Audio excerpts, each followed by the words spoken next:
दोस्तों, कैसे हैं आप लोग। आपकी छोटी बहन रीमा का नमस्कार। आशा करती हूँ कि आप लोग भी स्वस्थ होंगे और आप लोग पहले की तरह आप आज भी अपना स्नेह देंगे और मेरी किसी भी तरह की गलती के लिए माफ भी कर देंगे। मेरी आज की कहानी का नाम है राजा और उसकी पत्नी।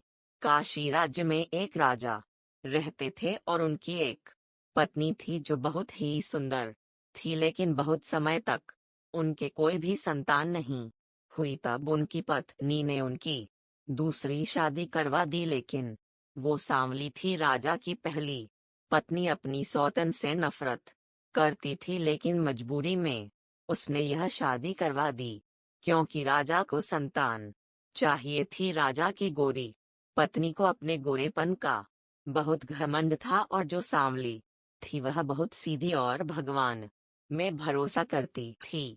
लेकिन राजा को जब दूसरी पत्नी से भी कोई संतान नहीं हुई तो उसे ईश्वर की मर्जी मानकर उसको भाग्य के ऊपर छोड़ दिया। लेकिन राजा अब बहुत दुखी रहता था क्योंकि उसको लगता था कि मेरी भी कोई संतान होनी चाहिए।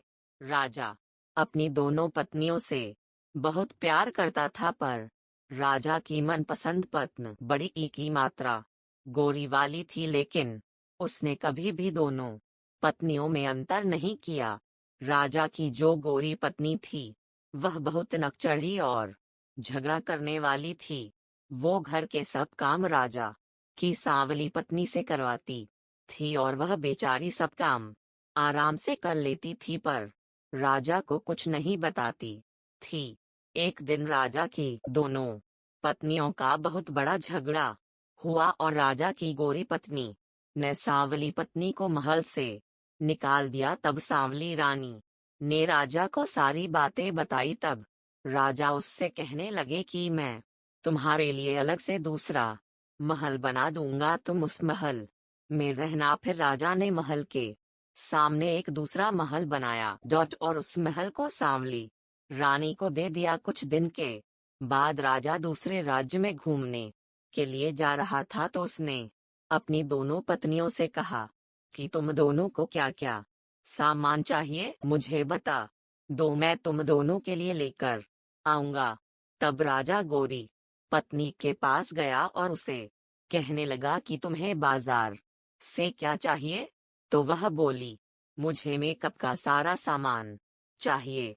फिर वह सांवली पत्नी के पास गया और उसे कहने लगा कि तुम्हें बाजार से क्या चाहिए। वह राजा से बोली कि मुझे एक छोटा खरगोश चाहिए। वह बोला कि ठीक है, मैं लेकर आऊंगा कहकर राजा वहां से चला गया। अगले दिन राजा दूसरे राज्य गया और उसने वहां से सारा सामान ले लिया और अपनी दोनों पत्नियों को उनका सामान दे दिया। राजा की सांवली पत्नी उस खरगोश को देखकर बहुत खुश हो गई। वह खरगोश उस रानी का सारा काम करता था, उसके साथ खेलता भी था। वह सांवली रानी उस खरगोश को अपने बच्चे जैसा प्यार करती थी। एक दिन अचानक सांवली रानी को बुखार आ गया, लेकिन राजा बहुत ही व्यस्त होने के कारण रानी को देखने नहीं जा पाया। खरगोश को बहुत गुस्सा आया और वह राजा के महल चला गया। राजा से कहने लगा कि मेरी माँ जैसी रानी को देखने आप क्यों नहीं आए। खरगोश के कहने के बाद अगले दिन राजा रानी को देखने के लिए उसके महल जाकर दवाई और खाने पीने की चीजें देते हैं। एक दिन खरगोश रानी से उनके उदास होने की वजह पूछता है। तब रानी उस खरगोश को बताती है कि मुझे संतान होनी चाहिए थी। खरगोश रानी से बोलता है कि आप परेशान मत हो, आपको संतान जरूर होगी, मैं भगवान से प्रार्थना करूंगा। अगले दिन वह खरगोश घर से गेहूं का आटा लेकर मंदिर जाता है और गेहूं के आटे को गूंथता है और उसमें 2 आंखें, 1 नाक, 2 हाथ, 2 पैर ऐसे बनाता है और भगवान से प्रार्थना करता है। डंडा भगवान उस खरगोश की प्रार्थना सुनकर उस आटे के गोले को एक छोटा बच्चा बना देते हैं। और वह खरगोश उस बच्चे को देखकर बहुत खुश हो जाता है। उसके बाद वह बच्चे लेकर सांवली रानी के गोद में दे देता है। सांवली रानी उस बच्चे को देखकर बहुत खुश हो जाती है। खरगोश का शुक्रिया करती है।